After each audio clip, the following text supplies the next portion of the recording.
కాకరకాయ కర్రీని ఇలా ట్రై చేసి చూడండి. చాలా బావుంటుంది. స్టవ్ మీద ఒక కడాయి పెట్టుకొని 3 స్పూన్స్ వరకు ఆయిల్ వేసుకోవాలి. ఆయిల్ హీట్ అయిన తర్వాత హాఫ్ స్పూన్ ఆవాలు, హాఫ్ స్పూన్ జీలకర్ర, 2 మీడియం సైజ్ ఆనియన్స్ కట్ చేసుకొని వేసుకోండి. ఈ కర్రీలో ఆయిల్ కొంచెం ఎక్కువే పడుతుంది. హాఫ్ స్పూన్ వరకు అల్లం వెల్లుల్లి పేస్ట్, కరివేపాకు వేసుకొని ఫ్రై చేసుకోవాలి. కాకరకాయ ముక్కల్లో ఉప్పు, పసుపు వేసుకొని హాఫ్ అన్ అవర్ పక్కన పెట్టేసుకొని ఇలా జ్యూస్ తీసేసి కాకరకాయ ముక్కలు వేసుకోండి. హాఫ్ స్పూన్ వరకు పసుపు, 1 ½ స్పూన్ వరకు కారం, 1 స్పూన్ సాల్ట్ వేసుకొని 5 మినిట్స్ ఫ్రై చేసుకోవాలి. 5 మినిట్స్ తర్వాత 2 కట్ చేసుకున్న టమాటాలు వేసుకొని ఒక మూత పెట్టుకొని 10 మినిట్స్ ఉడికించుకోవాలి. సిమ్‌లోనే ఉడికించుకోవాలండి. 10 మినిట్స్ తర్వాత మూత తీసి బాగా మిక్స్ చేసుకొని మళ్ళీ మూత పెట్టుకొని 5 మినిట్స్ ఉడికించుకోవాలి.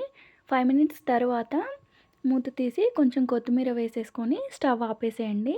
ఎంతో టేస్టీ అయిన కాకరకాయ కర్రీ రెడీ అయింది. ఈ వీడియో గనక మీకు నచ్చినట్లయితే ఒక లైక్ చేయండి.